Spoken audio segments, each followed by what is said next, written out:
Hi, good morning, everyone. Welcome back. My name is Leslie Potter, and I'm the administrator with PM Square. As we give people a few minutes to transition here, I want to remind you about some of our giveaways. We have 17 prizes in total to be raffled off by PM Square and sponsors, including PM Square's grand prize, which is an indoor-outdoor theater kit with projector, screen, and speakers. The best way to increase your chances of winning is to make your way onto that leadership board. You can do this by being as engaged as possible within all the features of Bacon 2021 on the Whova app. In particular, providing session feedback after each session. This really helps us to improve for next year. You can do this all within session info or under the resources section of the menu. And then you can go to the app homepage for all the details on all of the giveaways that we're doing today. And then one attendee in this session will be randomly selected to receive this wonderful Nemo Stargaze Recliner luxury chair. That looks super comfortable. It is valued at $220. Everyone gets one entry for the IBM Grand Prize, which is a 13-piece away travel collection valued at over $1,000. So now I'd like to introduce Tracy Peppy, Product Manager in Planning Analytics at IBM. Tracy is joined by Bill Primerano, Worldwide Data and AI Technical Specialist for Planning Analytics. Tracy and Bill will discuss latest trends in enterprise budget, planning and forecasting using IBM Planning Analytics powered by TM1. And we will look at what's coming next to help clients align to the future of enterprise planning. Welcome, Tracy and Bill. Thank you. Just give a moment to share. Let me know when you can see my screen. All right, great. So hello, everyone, and good morning, good afternoon. It's really a pleasure to be here today and to share with you our roadmap for IBM Planning Analytics. Today's presentation is going to be split into two different sections. We're going to start off talking about some of the recent additions to Planning Analytics and the product improvements that we've had in the first half of 2021. And then we're going to explore what's coming next, what's on our roadmap, and what are we doing for the rest of the year. I'm excited to have with me today, as Leslie mentioned, Bill Primerano. He's our worldwide technical sales leader who's going to be doing a demo of some of our AI forecasting capabilities about halfway through the presentation. And also, if you have any questions throughout, we're happy to answer them. We have with us today also Michael McGeehan, our Planning Analytics Product Management Leader, who's going to be happy to assist to answer any questions that you may have along with Bill. So with that said, let's get started. So our vision. As product managers, this is the vision we focus on, and this is the reason why we get up in the morning. We want to enable our end users to drive performance with an integrated, easy to use, and flexible solution. IBM's invested in the Planning Analytics with Watson solution to drive that ease of use and to embed AI into your planning process. So we're going to talk a little bit about those features. So a little bit of history, perhaps, before we move on to what's been happening in the world of planning analytics this year. In Q4 of last year, as many of you may have heard, we released the new experience for Planning Analytics Workspace. So it included many new exciting features and also a facelift for Planning Analytics Workspace. I'm sure you've all seen it. It looks really great. And as part of that new experience, we've embedded AI algorithmic forecasting. That was one of the key features that we added in this release. And really what this is time series-based predictions using exponential smoothing. The capability is really aimed at an analyst, an FP&A manager type persona. And it's really bringing those lightweight capabilities directly embedded into the workspace experience, which means that there's minimal data movement, and good performance. And the goal really of adding these AI features is to guide users who are not data scientists through a normally very complex forecasting operation, and really improving their outcomes by creating those more accurate and consistent forecasts, like directly in Planning Analytics Workspace, which is the familiar interface. So what's under the covers? If we take a look at these 9 graphs, these are the 9 algorithms that are really running behind the covers, running the exponential smoothing models. So the solution chooses the best fit for your data. And so if we talk a little bit about some of the capabilities that we've added since the initial release of forecasting, SC65, pretty recent release. We added the improved statistical details tab. So really, this is all around showing our users how we came up with the forecast, right? How was the forecast generated? Which algorithm was chosen? What is the trend strength? What is the seasonality trend? And what is the predictive accuracy? So anything that you want to know about how your forecast was generated is here. And this is really because we understand that explainability and trust is really important. Helping people understand how we got the forecast, and being able to communicate that with their colleagues around what is the basis of the forecast. It's not a black box, it's explainable, and it really allows users to understand what's going on behind the covers. Another exciting addition since the initial release, the historical data in exploration. When we first started, when the forecast preview was run, so the data in TM1 is always used as your historical data, regardless of what's presented in your cube view, as you can see here. So the reason that we wanted to do that is to include more history in the prediction, which really results in higher accuracy. So in SC60, we added a new option, some finer grain control that allows you to choose whether to use the TM1 data in the current cube or to use the historical data as history.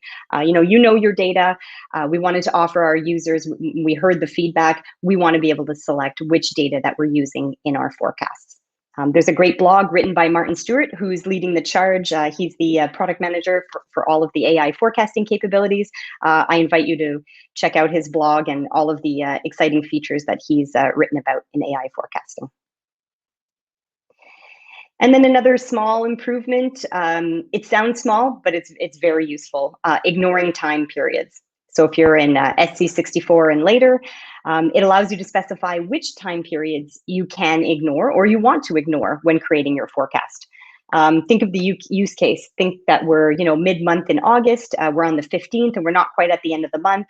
So we don't have all the data till the end of the month, and we don't want to include that in our monthly prediction to avoid including zeros. So really allowing some more finer grain control as to what data is actually being included in the forecast.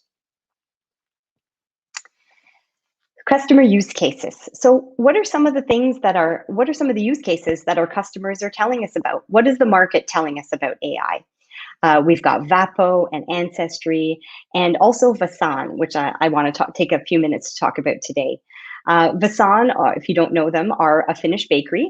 You've may seen the use case study on the IBM website. If you haven't, I encourage you to read it because it's a really great story.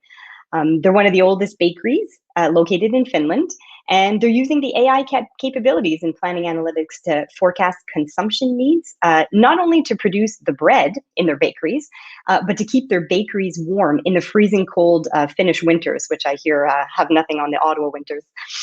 And they're forecasting using multiple factors such as outside temperature, production estimates, and the energy use and the price estimates that they're getting are going directly into their monthly plans, making the process more efficient, making it quicker, and incorporating all of those outside variables into their forecasting process, and all within Planning Analytics. So I'm going to switch gears for a moment and pass it off to Bill Primerano, who is going to show you some of the things that we've just talked about in the past few minutes. So over to you, Bill. Excellent. Well, thank you, Tracy. And let me go back and start here a second. You able to see my screen okay? Are you able to hear me? Yes, we are. Oh, perfect. All right. So good morning, everybody, and welcome. I hope everybody's enjoying BACon or bacon, because everything goes better with bacon. As Tracy said, my name is Bill Primerano. I'm the Worldwide Technical Sales Lead for Data and AI, specifically around planning analytics with Watson. So lately, I have been talking to our IBM Auto division, and Joe, the VP of Finance, in particular, has been leveraging planning analytics with Watson for a lot of their analytics and to get through their day to day. Historically, his team had been using Excel. And as we all know, the pitfalls of using Excel for forecasting and for business intelligence, while it is probably still the number one business intelligence tool, it still has a lot of pitfalls and risk associated with it. So when Joe's team started looking at planning analytics with Watson, they realized that this solution really brings them closer to what the business is looking for and what they need to do on a day-to-day basis that provides some governance and some comfort level around their processes. So what we're looking at here is the welcome screen that Joe and his team have. So they have the welcome banner, which they can close if they wanted more real estate. But really, the cool thing about the welcome screen for Joe and his team in our web user interface is they can have these quick launches right to the data that they're working with. So if his team have reports that they want to use day in and day out, especially ones that maybe help them answer the question of the day that is their starting point that they can modify to, adapt to answer those questions, they can put those reports right here in their favorites. They also have the ability to do quick searches on reports and various analyses that they have in place so that they can easily navigate through their folders.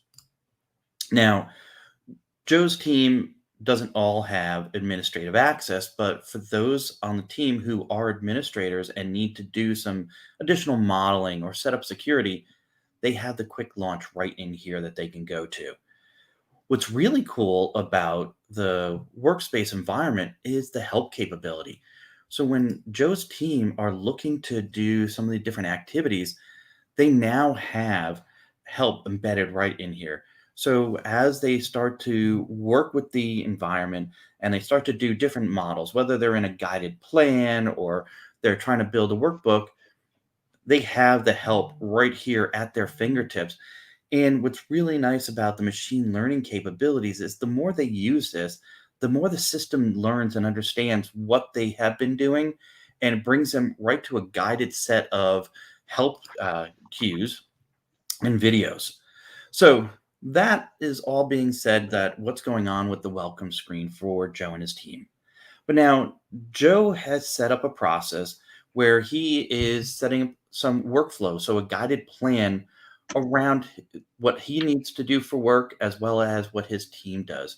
So Joe is going in here and he set up this workflow where he's got his executive review. So once everything is ready, he will get this notification that he can go in and start looking at the performance results, his dashboards, and start analyzing. Well, when Joe is done with that, he can pass it off to Spencer, who's the portfolio analyst. And Spencer's going to be able to leverage hierarchies to do some deeper dive analysis, maybe even leverage those attribute based hierarchies to do a targeted promotion. But what I want to focus on today is Tracy's role. Tracy is the FP&A manager. And after Joe goes in and Spencer does his work on the promotions, Tracy wants to come up with the long range plan for IBM Auto. So Tracy's going to go in and she is going to specifically look at the work stream that is dedicated to her. So let's go in here and see what was provided in this guided planning environment for Tracy to work. So here's where Joe was working and Spencer was working, but now here's Tracy's area. So she sees the work that is associated specifically to her. So it's more than your traditional role-based workflow. What we're looking at here in this guided planning is a task-based workflow.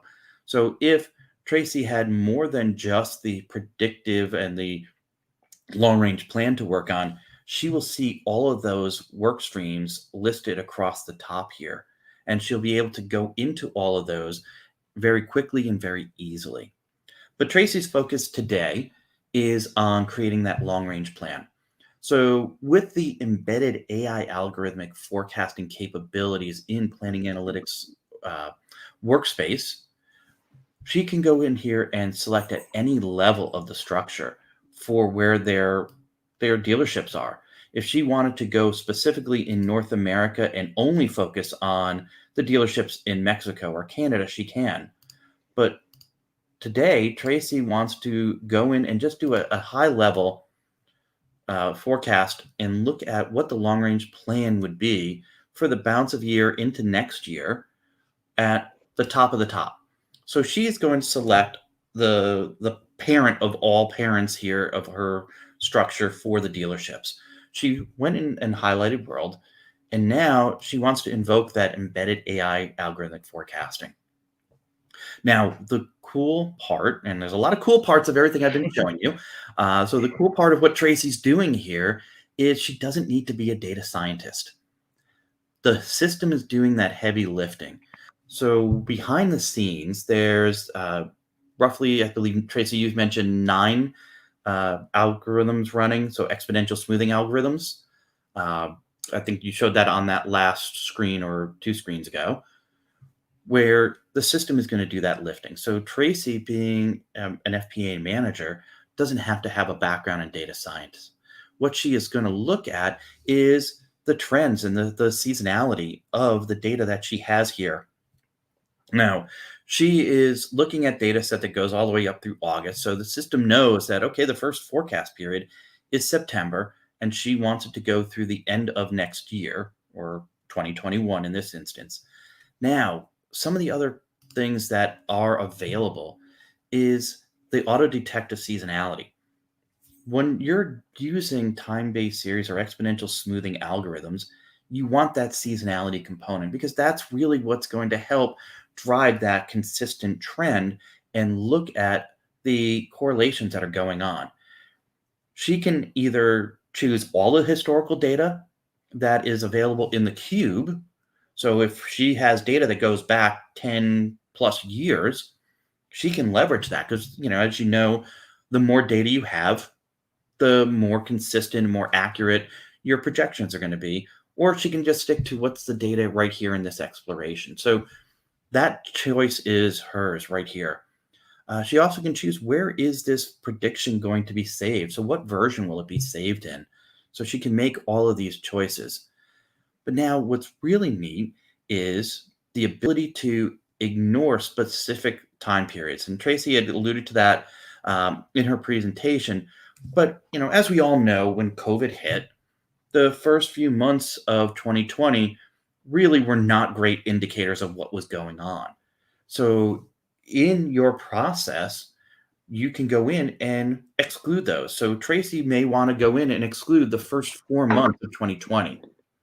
But in this instance, she's just going to stick with what she has, and not ignore any of the time periods and just see what the system delivers for a projection.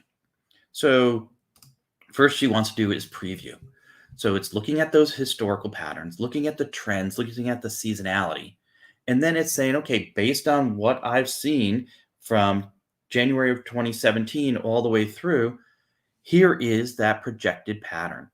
So it's giving you a confidence range. So this cone that you see here is the confidence range of that projection. The dotted lines, well, that's the forecast that it is saying is based on the data science, based on those algorithms that are running. This is where the system feels that projection is going to be, and it's got a high predictive accuracy. Now, the confidence interval being at 95% is pretty good. That's why you got a small cone here. But not being a data scientist and being asked the details of what's going on behind the scenes, Tracy has at her fingertips all of the details of the models that are being run.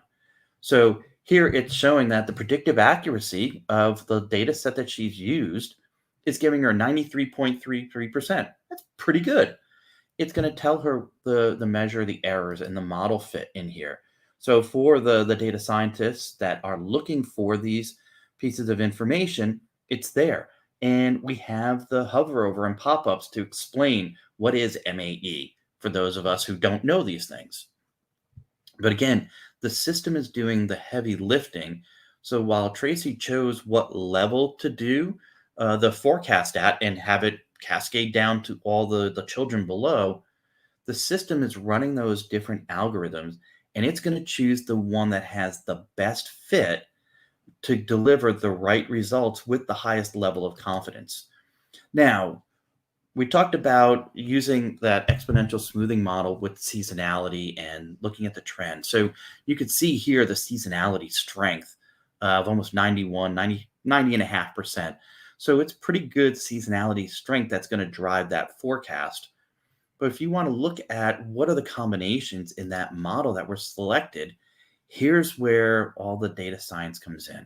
So it's telling you, oh, we use the Holtz linear method here for the additive seasonality and the Holtz winter method here for this. So you have all of the details of what algorithms ran behind the scenes and which ones were chosen as the best fit by the solution to drive these results. So a lot of this is things that, again, not being a data scientist, you would never have thought about or needed to know. But if you ask the question, the answers are right here at your fingertips. So Tracy is feeling confident that, yeah, the system is smart enough to know what the Holtz winter additive method is. I don't need to know about this. I'm confident that when it tells me, hey, I've got a high confidence level and predictive accuracy, that looks pretty good to me. So now I want to have that data brought into my forecast. So Tracy can go in and just select to embed the forecast numbers in. So what's happening is it takes it out of that virtual area and it brings that information now right into her data model. So when Tracy pushes that off to the side and gets a little more landscape, now she could see that, look, it filled in from from September all the way through to December of 2021. Now, Tracy can also go in and embed notes and have the comments in here into the cell that says, okay, what did we choose? All of those statistical details that we were looking at just now, she could have selected this option to have that embedded as a comment right here in September. So that way, going back, looking at the forecast, maybe the next quarter when she is doing this or the next month, she'll be able to go in and see the details of, well, what was driven in her 8+4 forecast because we had 8 months of actuals and, or four, actually 4+ rolling forecast. So she'll be able to see those details if she had selected to have it in the comments. But as we see, it's brought this in. It tells us when it was done and completed. So she has all that information at her fingertips. And when she refreshes her screen now, not only is the chart updated for the data set, but also she can see the patterns in here. And if she wanted to drill into any of the specifics, she had that capability of looking at these data sets and then drill up, drill down onto that data point to understand what's going on here, whether it be in the Americas or maybe this is Europe. So when she wants to look at that and it drills it down into the various Scandinavia and Benelux and the islands, she has all of that capability at her fingertips in her planning analytics with Watson workspace environment, and she doesn't need to send that data anywhere. So it's very little data movement going on.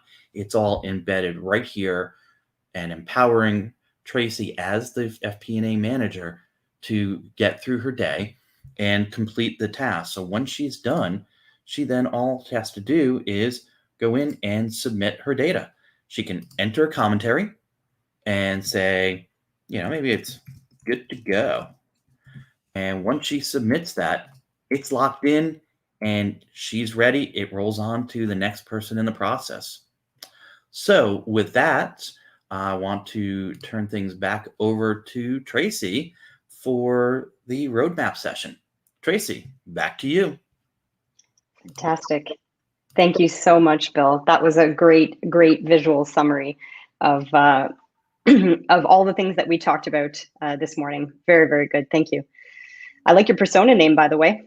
I think I'm going to start using Bill in some of my demos. All right. So we're going to shift gears for a moment here. So we've talked a lot about Predict. We've talked a lot about the AI capabilities, which are so important and very exciting. But we do have some other exciting improvements we want to talk about before getting onto the roadmap section. So Planning Analytics on Cloud, let's talk about that for a moment. That offering is near and dear to my heart.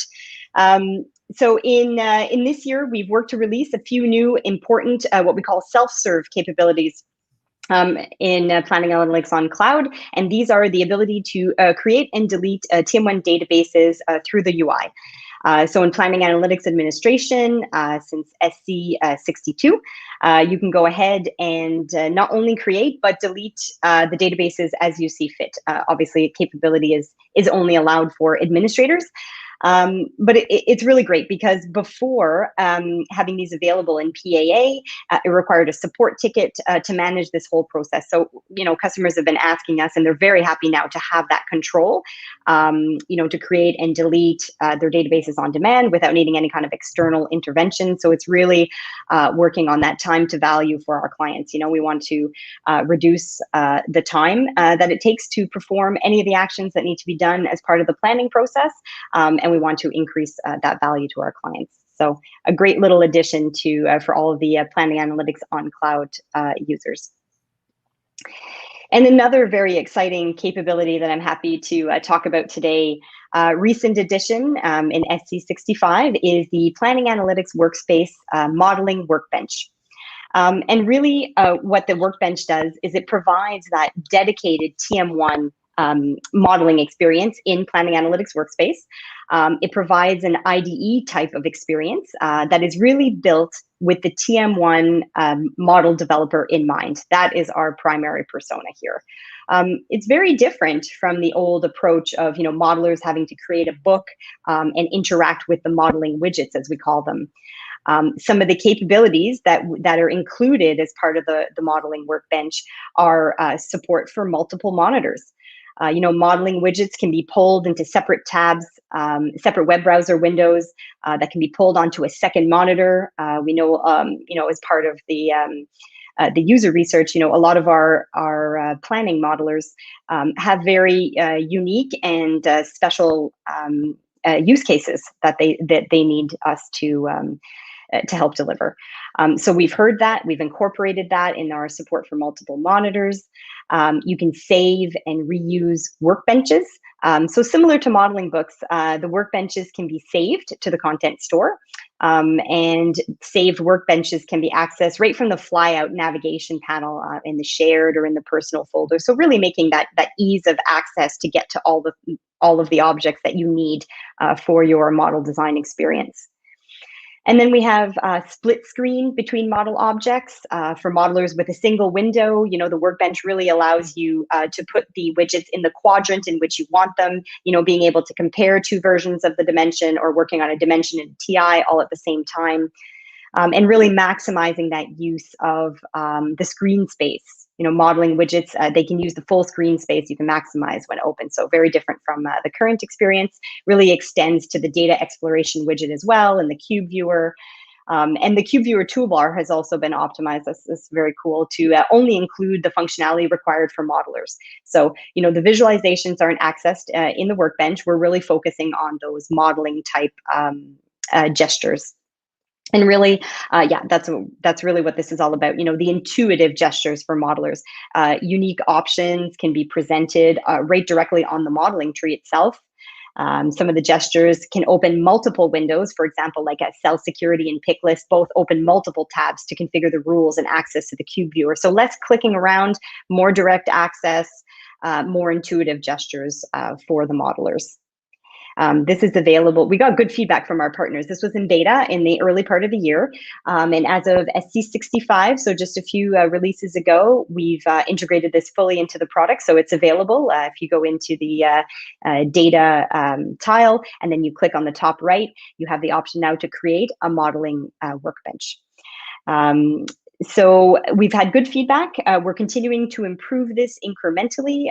So this slide is subject to change. It's just a little bit of our roadmap and what we have planned, because we don't want to stop here. We really want to keep going. We're working on content navigation for the workbenches. You can save the state of a window today, as I mentioned previously, but it won't remember if you've popped out a window. So we're working to incorporate that in future releases. And we want to update the modeling widgets, you know, the rule editor, the TI editor, the chore editor, and the set editor. So lots of updating coming to those, and more improvements to come before the end of the year. So that sort of wraps up, you know, what we've been up to in 2021. Lots of really good things and good initiatives underway. And I wanted to take maybe the next 10 minutes or so to kind of talk about where we're headed now that we know what we've delivered. So the statement here, this is just telling us that, you know, plans are subject to change. You know, they're plans as of today, and some of the screenshots that you may see are design mock-ups. The final product might look a little bit different than this. I think we're all aware of that. So let's talk about the planning analytics strategic priorities for 2021. So we've got 4 key strategic priorities. At the bottom of each box is which I'm going to call it flavor of planning analytics that they will appear in.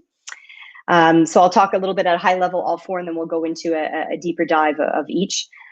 So the first theme is the architectural transformation. It's work that's been underway for quite some time. This is really referencing the next gen TM1 server in Cloud Pak for Data. You may have heard this called the V12 server. We refer to it as the next generation server. So we'll go into some details around that shortly. And then the second strategic priority, predict and smart. You know, we saw all of those investments in adding this capability, and this is all around what's coming next. Now that we have them in market and our customers are starting to use them, what's our plan, and what are we going to be adding? And then ease of planning, we're continuing to evolve the apps and plans feature that came out as part of our new PA experience, and planning and analysis in one application.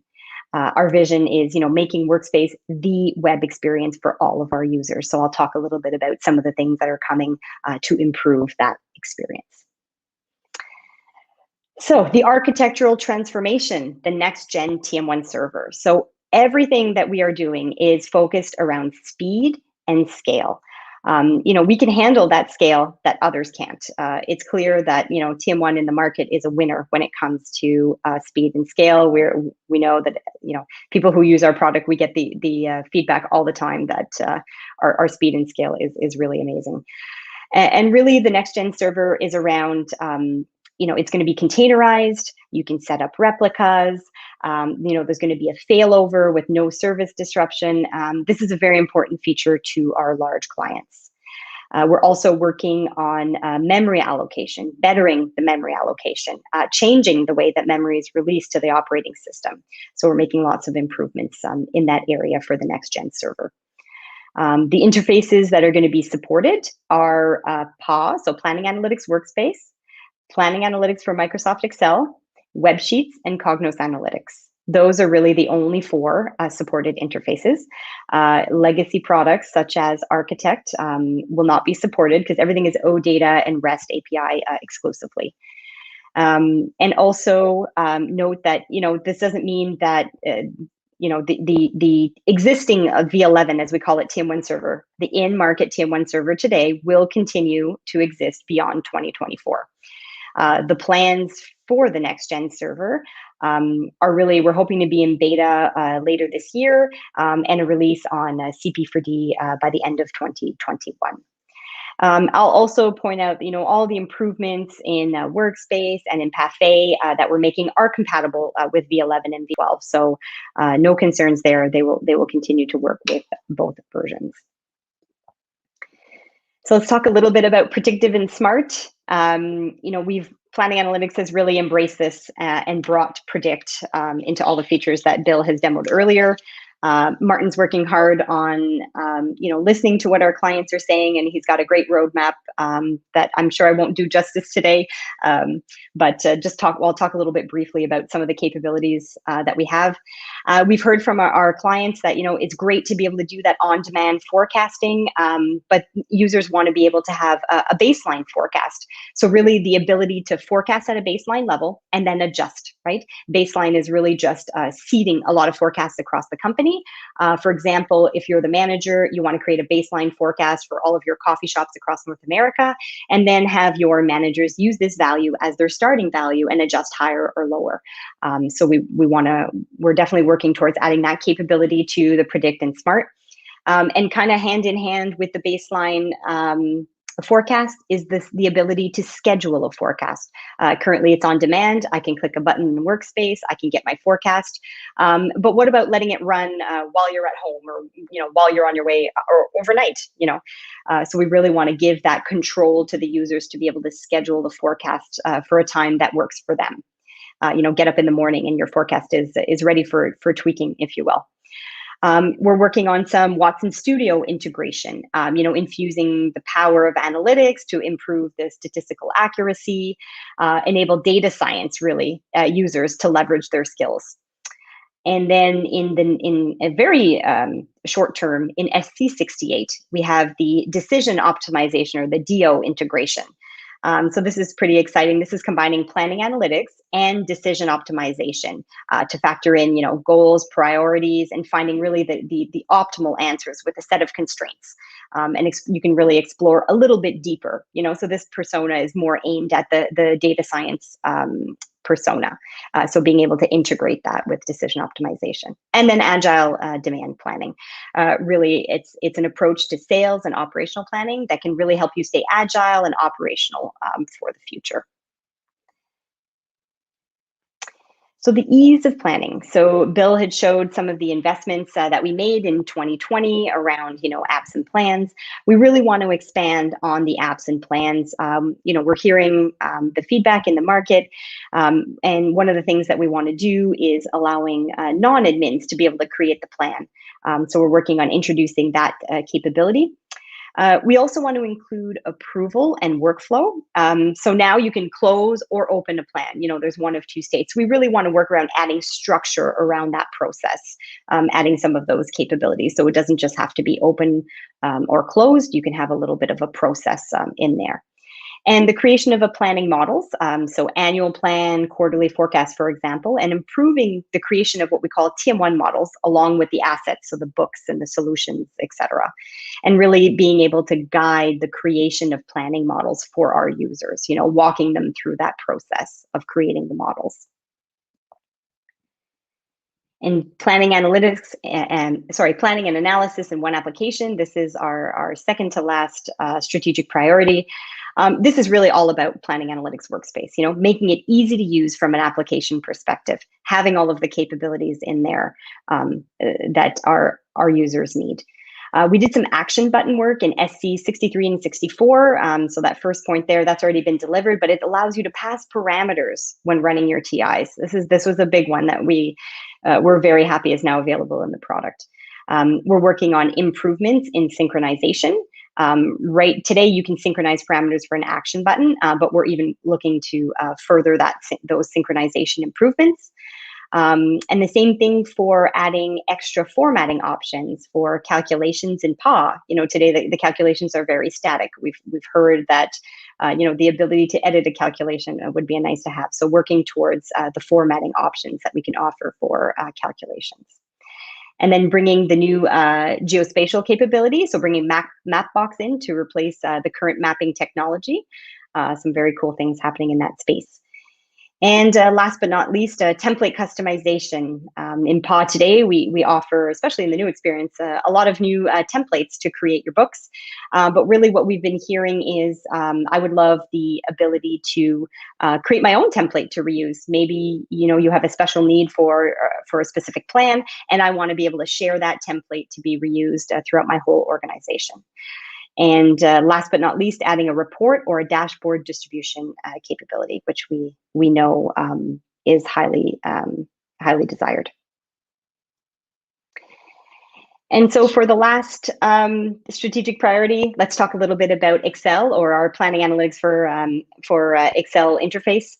Dynamic quick reports, you may have heard about them. They were in a technical preview in Q1 of this year. Really provides dynamism in the columns in Cafe, the ability to have the columns change in a report. DQR supports this, and also the use of multiple hierarchies, as you can see in the little demo here. So this is a very net new functionality, very performant and ready for the cloud. Once DQR is in market, planned for the first half of 2022, we're going to continue to iterate on that. We're going to add some additional hierarchy-aware formulas, and introduce some conversions, if you will, conversion utilities for clients to convert their existing dynamic and quick reports to dynamic quick reports. And as well, when our clients are ready, we're going to have the ability to disable the creation of new dynamic and quick reports. And looking longer term, maybe in the second half of next year, adding simplified programmatic updates to the planning PA for Excel plugin, and the ability to pre-configure the URL when adding new users. So that is all I had for you today. Thank you very much, Bill. And if there's any questions, please feel free to reach out here in the chat today or connect on LinkedIn. Be happy to answer. All right, thank you, Tracy and Bill. We do have a couple questions. And we are also being joined by Mike to help us answer some of those questions. Hello, Leslie. All right, so first one we have here. Are PA and CA getting deeper integrations? Well, how about I lead off and then, okay. So you probably noticed with the new experience that the dashboard experience, or the Planner's Workspace experience, has a lot of the Cognos dashboard capability. Well, it's actually the Cognos dashboard framework that underpins the new experience. So that is one of the things we did during the new experience, and it's to give our clients a couple of things. One of the things we're really focused on was, and I use a Microsoft analogy. When you use Excel and PowerPoint, they're from the same company. They have kind of the same feel. You understand what you do, where you need to do it. And that's one of the reasons why we want to do that. We also didn't want to create yet another experience. So that's one of the things we did already. One of the things Tracy mentioned was report distribution. A lot of our clients want the ability to push workbooks out to their end users. We plan to use some of the capabilities from the Cognos team in that. So again, we'll have the right capability set, but it's similar. So you'll have the same look and feel. You probably have noticed many of the products have gone through what we call carbonization. We're all in the process of that. All the products are beginning to look like they came from the same company, have the same design metaphors, the same experience. So there's a whole series of things. I'm hesitant to say we're going to bring the products completely together because they solve different problems, but we talk about it internally as Cognos and planning are extraordinary together. So that's really the way we come at it. I don't know, Tracy or Bill, if you wanted to add in anything there. Yep. So now I got myself off mute. Tracy, anything, or I'll jump in. So from a planning analytics workspace experience, having those new capabilities and the visualizations are great. I mentioned in my demo where you're not moving that data anywhere, where in the past you had to move the package around. It all stays in there. So having those capabilities and a lot of those new visualizations that finance teams are looking for, like the waterfall charts. And Mike, aren't coming soon, we're going to have new geospatial mapping, I believe you said, that's coming up with Mapbox integration? Correct, Bill. So you're paying attention when I speak. That's awesome. I have my coffee. So, a lot of the times that we're using these for even just ad hoc reports and presentations, with the executives, or if it may be a budget review, being able to put that visualization on there, the waterfall chart showing what changed and what drove from the last forecast to this one, or from one version of the budget to the next, is a great capability. But then also being able to take that visualization of the map and start plotting out, the sales, it just adds that little bit of something extra. So, bringing those two products closer together and leveraging that engine from, an accountant's background or an FBA background, I found those were great enhancements. So that was just me throwing my 2 cents in. All right, perfect. Okay, next question. The new experience uses the CA dashboard, and there are other areas we are considering for common components approach. Sure, it's sort of related to the last question, but I mentioned we're looking at for report distribution using the same capabilities. There's a whole series of capabilities available inside IBM. As you might imagine, we have literally tens of thousands of products. But for the Cognos planning and controller team, we really focus on where can we reuse. So report distribution is one. I know the Cognos team wants to build some integrations that will, if you're using some of the forecasting that's available in Cognos, okay, I've got a forecast. Now I want to plan with it. Well, we have a planning solution. So I think those are a lot of the ways we're looking at it from an integration or common components approach. Make sure we're using the same. Ideally, we'd like the exact same code with the exact same delivery vehicle, because that gives a better experience, and it's easier for us to troubleshoot when there's the odd issue that happens from time to time in software development. So it's something where we continue to work on, but there's not a plan to bring the two products completely together because they solve different problems. Gotcha. Okay. When will the ability to create, delete databases from Workspace come to local installations? So I'll lead off and then I'll hand it to Trace. It's really interesting. I've heard this a couple of times, and it's usually some of our newer clients who bring it up because they see what we've done in Planning Analytics on Cloud and they're like, I want that. Many of our clients have been doing this a long period of time, particularly for administrators, like someone like Bill, who was a customer long before he joined IBM. He knows how to do this himself. This is something, a couple of scripts, you're done. So it's interesting that this is, now that we're delivering this self-service capability for admins, even they want it. So Tracy, over to you. I don't have too much more to add, Mike. That pretty much covers it. All that to say that we do have some other self-service capabilities that are coming in PA Cloud as well.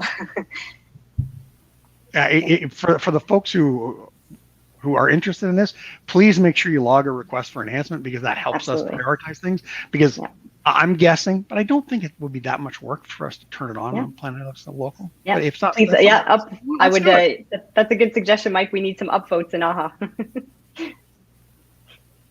And when you combine that ability to add the database with what Tracy talked about in the workbench modeling, the modeling workbench, excuse me, you get to stay in one place. I mean, so some of us old guys who've used the legacy modeling capabilities within, the TM1 engine, or even, as we evolved, having it all into that workspace area just makes the end user experience so much cleaner, so much easier. So, Mike, Tracy, thank you from an end user perspective for, enabling those type of things. So I agree, getting the ability to create that database and then have the workbench, it's a 1-2 punch. All right, and looks like we have one more question here. Will the use of an approval hierarchy in plans and applications be optional? So I'll lead off again. This is something we've actually debated as a team and talking to some of our clients. There are some clients who want it to be absolutely should be there. So I don't think it'll be an absolutely should be. Whenever we add these types of capabilities, we try to add it in from a perspective of let's build what we refer to internally as the minimal delightful product, and then we add to it. So we'll build the hierarchy in, we'll build the approval in, and then we'll get some feedback from clients, which is very much what we do with AI forecasting. We got it in market and we started to get feedback, and then we can evolve it the right way. If you wait building capability to hit it perfect, by the time you deliver it to market, it won't solve a problem because the market's already moved. So we're always balancing that time versus when we can deliver it. So the approval hierarchy will not be required, but it'll certainly be available. And then the administrator can enforce it. And I think that's ideal. I just don't know what the timing of, will we get approvals first and then hierarchy? That's one of the things that Stuart King and team are looking at. All right. Well, that concludes our questions. I just want to thank you all so much for this wonderful presentation. Thank you, Tracy, Bill, and Mike. I will move on to our announcements here. All right, so we have some upcoming sessions. So coming up next at 12:30 Eastern Time is our Stump the Experts PM Square Roundtable. If you've never experienced one of these, they're really fun. Lots of banter, lots of discussion, just super fun thing to be at. So don't miss that. And then at 2 p.m. Eastern, we have in our enablement track, Reporting with PAW and PA for Excel, presented by PM Square. And then at 3:30 Eastern, also in the enablement track, Hands-On with Amazon QuickSight, presented by AWS. And then also at 3:30, Creating Custom Visualizations in Cognos, presented by PM Square. And then we also have a Planning Analytics Genius Bar coming up today at 4 p.m. Eastern Time. So if you have further questions, you want to meet one-on-one specifically about planning analytics, make sure to go secure your time slot. But before all that, make sure you come back and join us, like I said, at 12:30 for our Stump the Experts PM Square Roundtable. Thank you so much, everyone, and we'll see you there. Thank you. Bye, everybody. Thank you.